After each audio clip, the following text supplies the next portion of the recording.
The hand was already on the rifle when I came around the corner of the gatehouse, and I want you to understand exactly what that means before I tell you the rest. A drunk man had both fists wrapped around the barrel of a loaded weapon, and the man holding the other end of it had not moved a muscle. That is the picture I have carried for 30 years. A stranger hauling on the steel, his boots skidding on wet cobblestone, and Corporal Edwin Maddox standing as still as the stone wall behind him, his eyes fixed on the dark beyond the lamp, as if the fool trying to wrench his rifle away were no more than a gust of wind. I was the sergeant of the night relief at the East Curtain that season, so I had the watch, and I had Maddox, and I had a problem coming at me out of the dark faster than I could close the distance. Let me set it where it happened, because the where matters. The East Curtain was the old wall post, the one tourists never saw, set high on the ramparts above the river gate of Asheville Keep. A fictional house, an old one, with a forecourt that filled with crowds by day and emptied to nothing by midnight.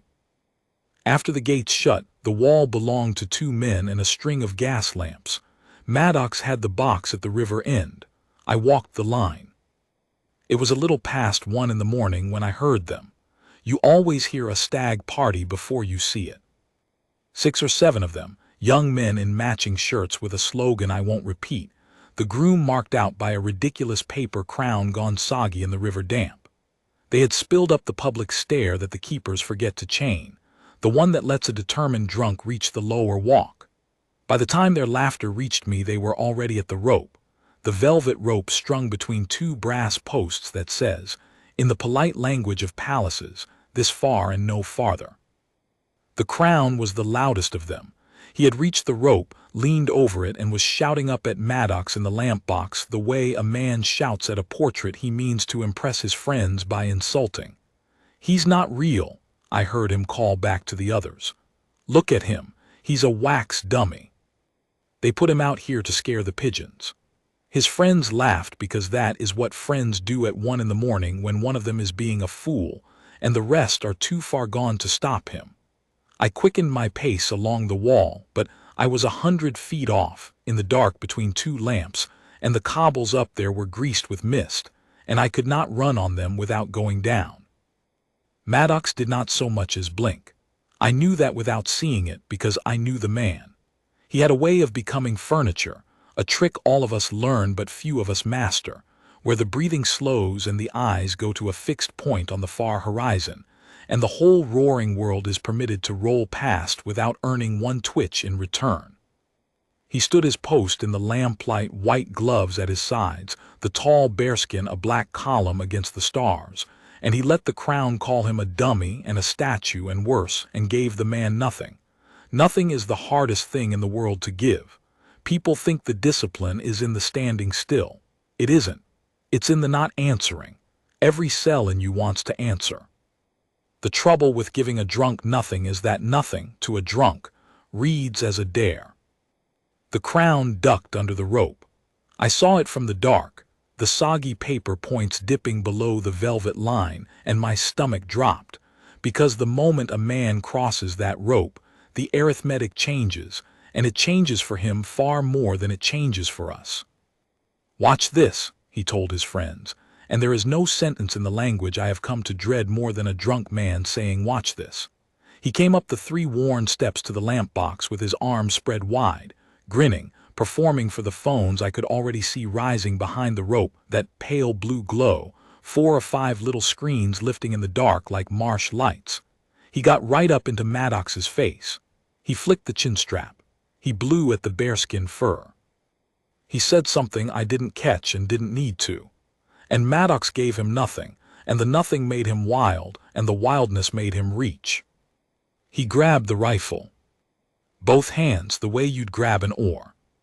He got them around the barrel below Maddox's grip, and he pulled, leaning all his drunken weight back toward the rope and his cheering friends, trying to tear the weapon loose and hold it up like a trophy. "Got it," he was already crowing. "I've got his." He did not have it. You have to understand what a loaded service rifle in the hands of a drunk man 12 feet above a stone courtyard is, in the cold ledger of a guardsman's mind. It is not an insult anymore. It is not a prank. The instant a stranger's hands close on that steel, every story about a soldier's pride goes out the window, and a much older, much colder calculation takes its place. There is now a weapon that is not under control, and it must be brought back under control, and it must be done in a way that puts no round into the dark and no man over the parapet. That is the whole of it. That is what Maddox was solving in the half-second I was still too far away to help. And the thing I have spent 30 years admiring is that he solved it without anger, because anger makes you slow and stupid, and a guardsman cannot afford to be either with another man's life hanging off the end of his rifle.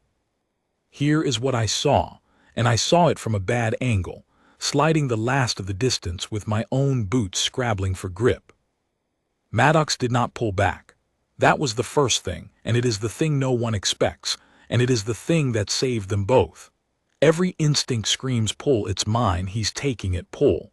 But two men pulling on a loaded rifle on a wet wall is how you get a fall and a fired round in a funeral.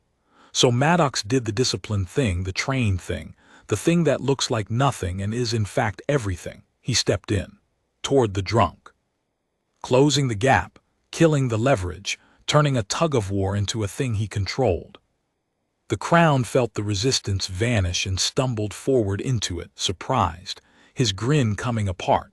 And in that stumble Maddox had already begun to turn the muzzle, slow, deliberate, the long barrel swinging up and out, away from the man, away from his friends, away from the courtyard, until it pointed at nothing but the empty black sky over the river. And then he spoke, first words of the whole night, quiet, level, pitched for one man only. "Let go, or you're going over the wall with it." It was not a threat. I knew that even then, and the drunk knew it too, somewhere under all that ale, because it was the plain truth, and the truth has a weight that shouting never does. They were a long step from the parapet. A hard wrench either way, and one of them was going over, and it was likelier to be the lighter, drunker, off-balance man than the one with his boots planted and 30 months of drill in his legs. Maddox wasn't promising to throw him. He was telling him the physics. And the Crown's face, lit blue from the phones below, did the thing I had been waiting for since I first heard them on the stair. It started to understand. But understanding and obeying are two different rooms, and a drunk man in front of his friends will burn his own house down before he walks from the first to the second. The Crown had committed. He'd got it to 6 men who were filming, and now the wax dummy had spoken, and the rifle was pointing at the sky instead of at the sky he'd meant to wave it at, and the only thing left for a proud fool to do was pull harder. So he pulled harder. He set his soggy crown and his sodden shoes, and he hauled on that barrel like a man trying to start a stubborn mower, grunting, his friend's laughter thinning now into something with an edge of worry in it. I reached the back of the lamp box at that moment, and I stopped. I want to be honest with you about that, because it is the part that makes the younger men go quiet when I tell this around the table. I stopped. The sergeant of the watch, with his man in a struggle for a loaded weapon, came up behind and did not pile in. And the reason I stopped is the reason this story is worth telling. Because in the half-breath it took me to read the scene, I saw that Maddox had it. Not had it in the sense of winning a fight. There was no fight. There was never going to be a fight, but had it in the sense that a surgeon has the bleeder clamped. The muzzle was off the world, the leverage was dead, the man was contained, and the worst thing I could do was add a second pair of hands and a second set of boothiels to a problem that was being solved by stillness. If I'd grabbed the drunk to haul him off, I'd have turned a controlled hold into a 3-body scrum on a wet ledge. So I did the hardest thing a sergeant ever does, which is nothing, and I trusted my man and I watched. Maddox had not let the rifle move an inch since he'd stepped in. Think about that. A grown man, frightened and furious and full of drink, hanging his whole weight off the end of that barrel, and the barrel did not travel, because Maddox had taken it into his own center of mass and rooted it there. His forward boot wedged against the worn lip of the lamp box step, his back straight, his grip not white-knuckled but easy, the easy grip of a man who has done this on a range 1,000 times in the dark with his eyes shut. The crown was spending everything. Maddox was spending nothing. And when you watch a contest like that for more than a few seconds, you stop seeing two men pulling on a rifle and you start seeing the truth of it, which is one man flailing against a wall, and the wall does not flail back. "Pull it then," one of the friends said, "the cruel one, there's always a cruel one egging him on. Pull it off him, he can't do anything, they're not allowed." There it was, the whole rotten premise of the night said out loud. They're not allowed. They had heard it somewhere the way everyone hears it, that the guard cannot react, cannot speak, cannot defend himself, must stand and take whatever the public cares to do to him, a living statue with no recourse and no will. It is the most dangerous half-truth in the world, because the half that's true is the discipline, and the half that's false is the helplessness, and a drunk man cannot tell them apart until the false half is taught to him, and the teaching, when it comes, is sudden. Maddox spoke a second time, still quiet, still for one man. "I'm not allowed to be rude to you," he said. "That's the only thing I'm not allowed to do."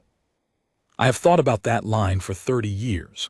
It is the truest sentence I ever heard a guardsman say. He was not allowed to be rude. He was not forbidden to act.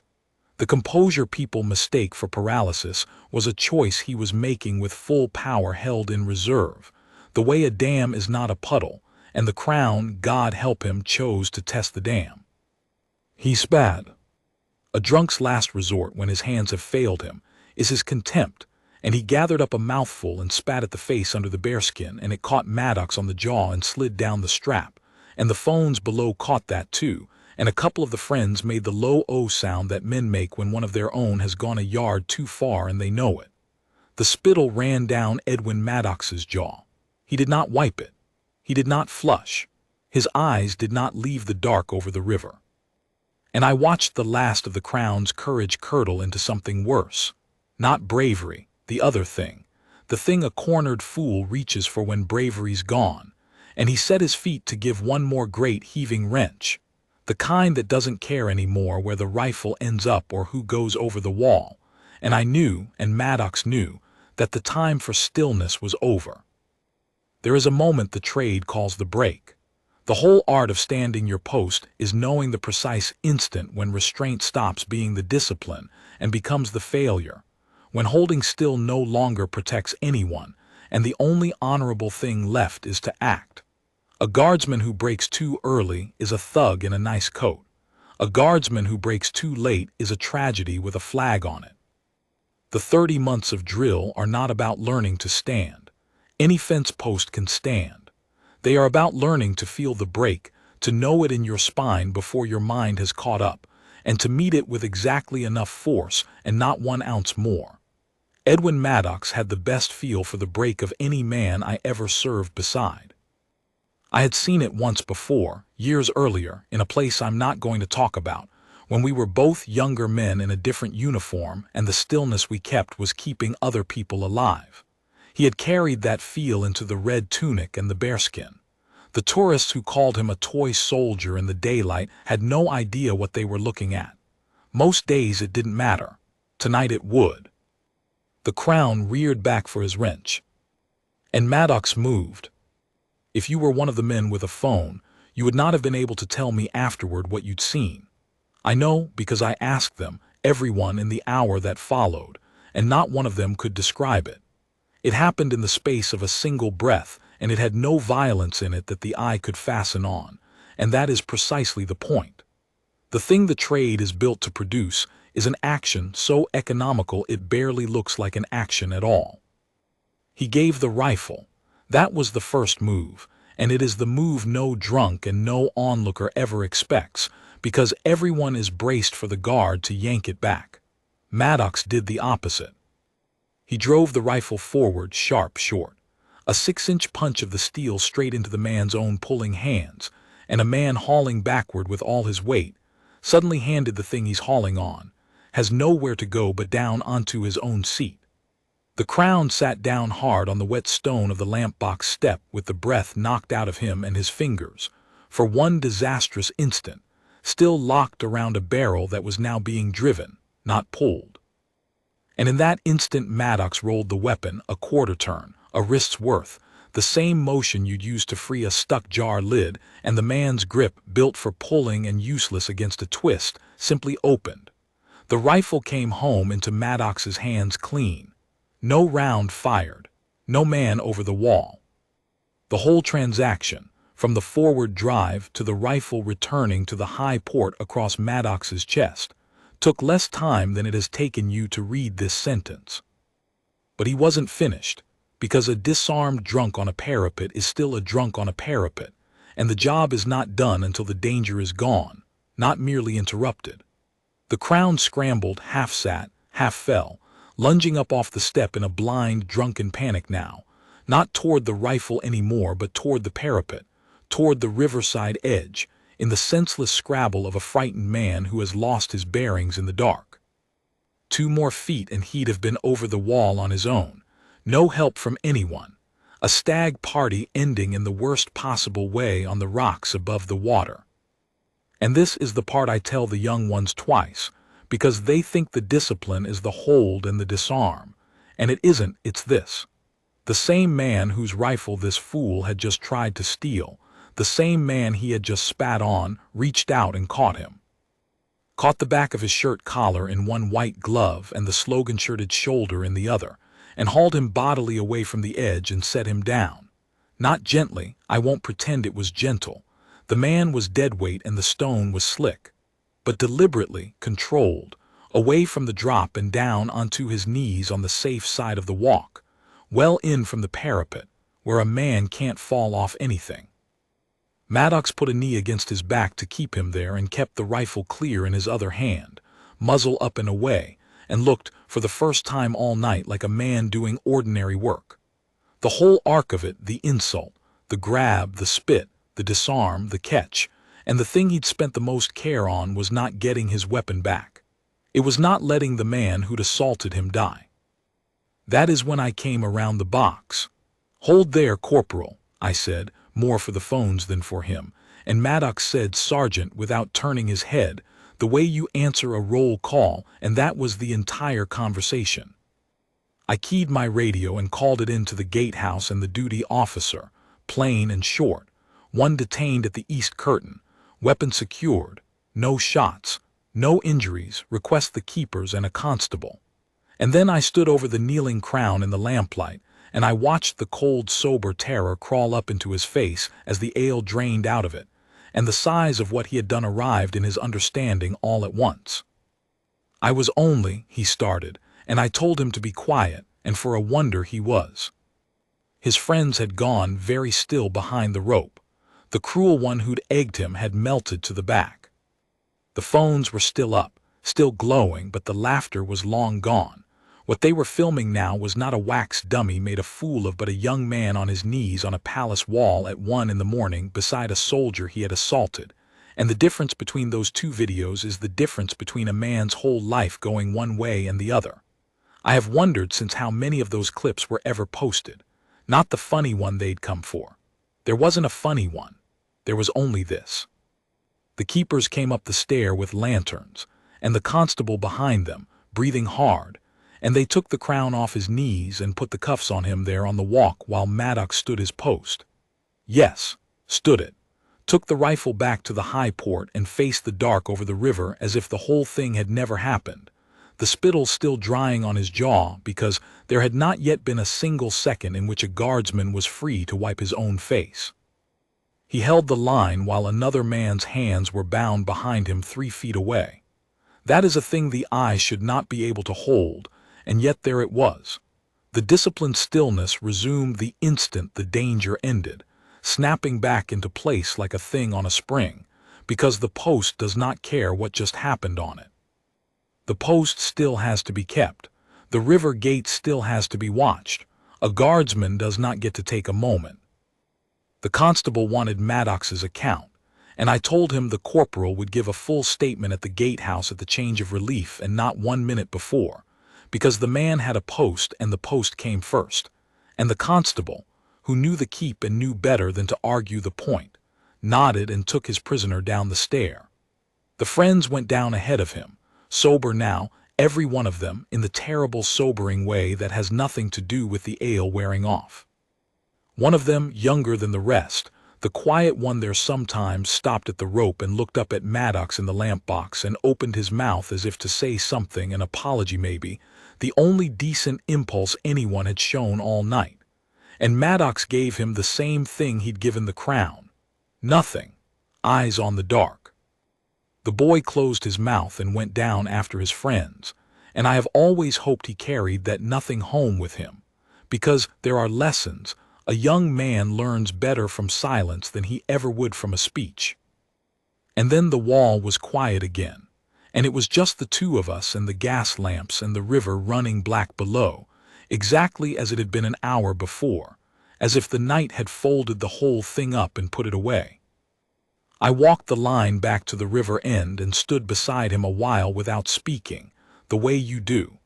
There is a custom between men who have shared a thing like that, which is that you do not talk about it while it is still warm.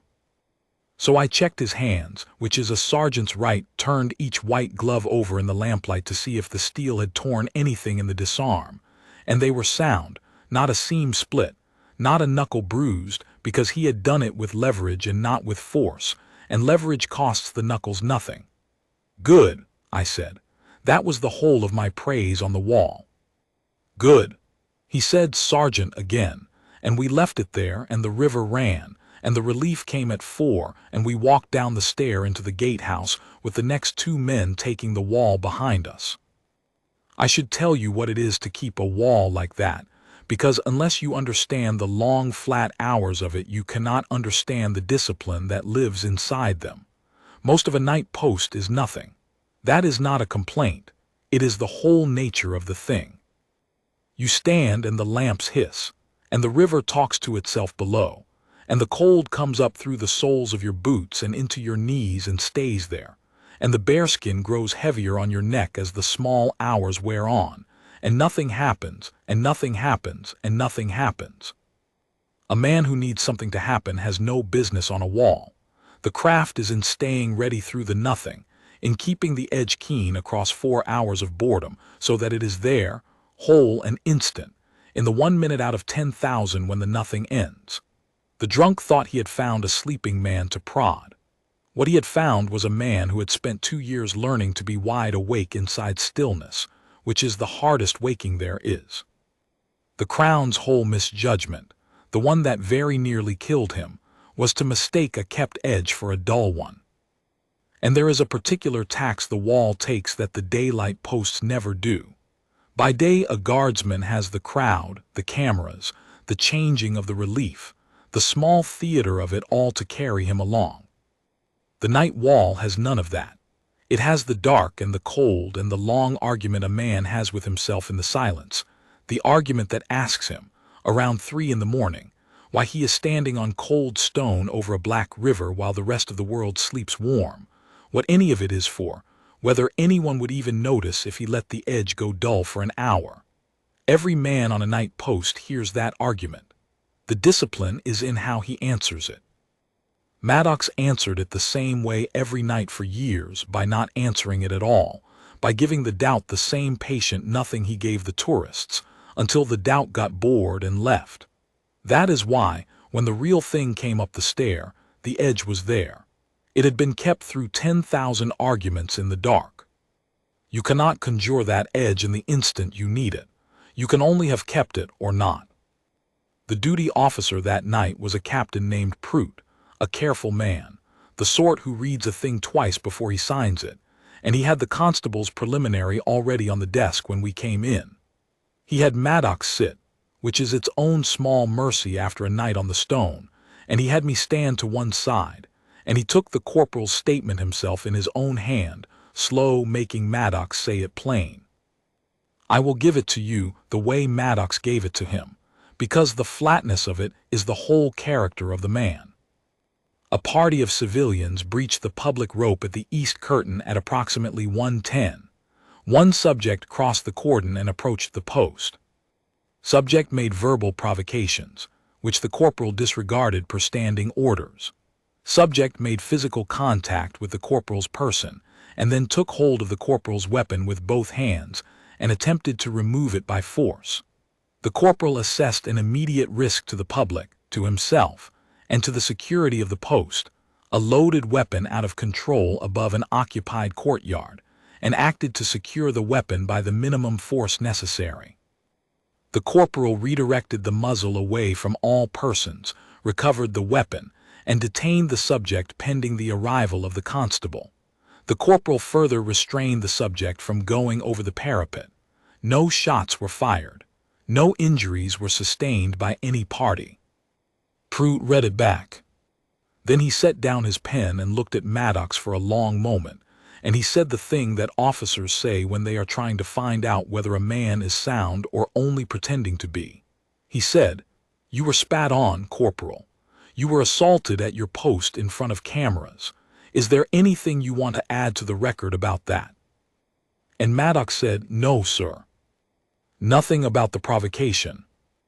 "The provocation isn't on the record, sir," Maddox said, "because it didn't change what I did.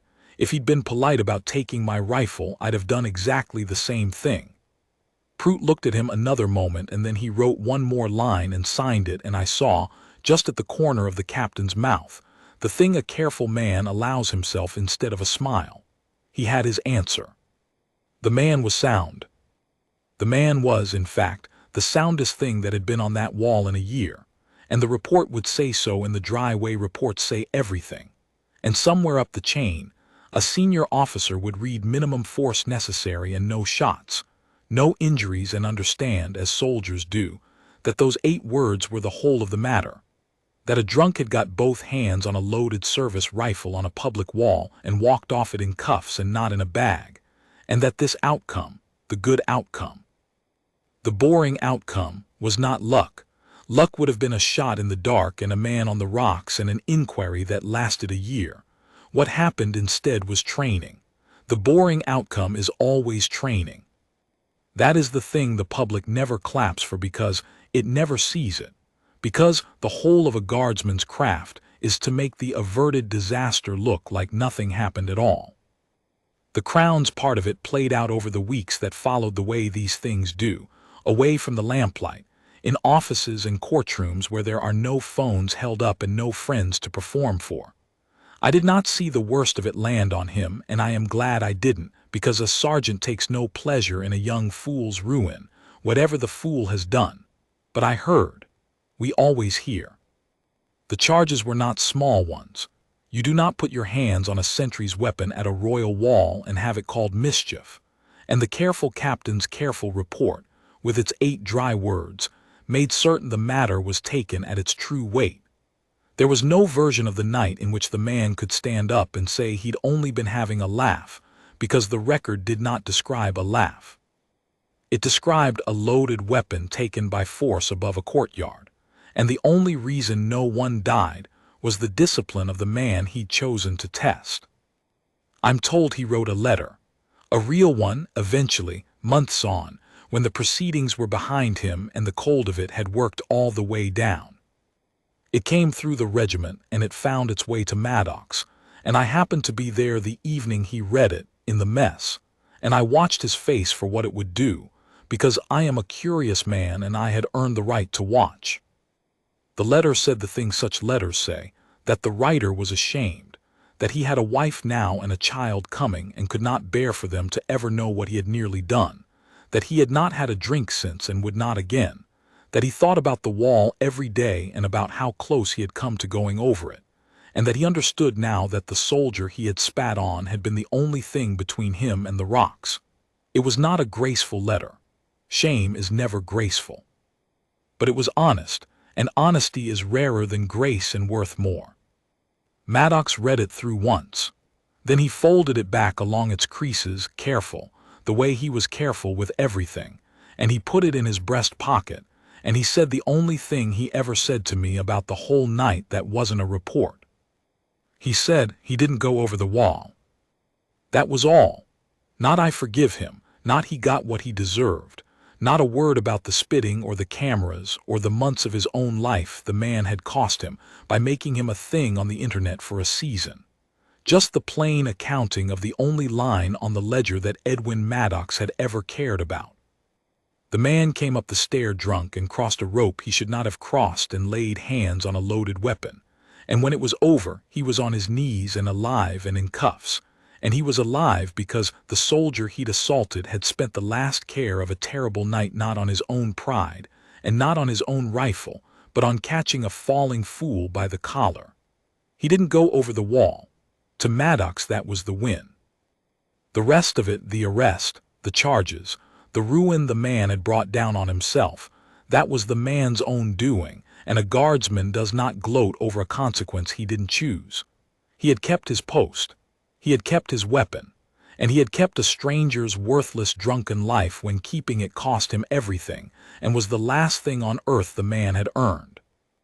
I have told this story a good many times over the years, in messes and at retirements, and once late, at Edwin Maddox's own funeral, where I was asked to stand up and say a few words about the kind of soldier he was, and I found I could not say it any better than the wall said it for me.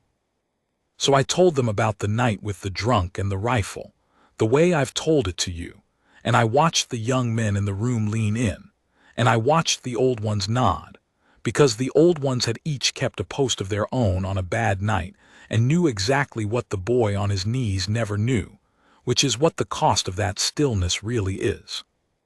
People want to make a soldier like Maddox into a statue, and I understand why, because a statue is easier. A statue does not feel the spit run down its jaw and choose not to wipe it.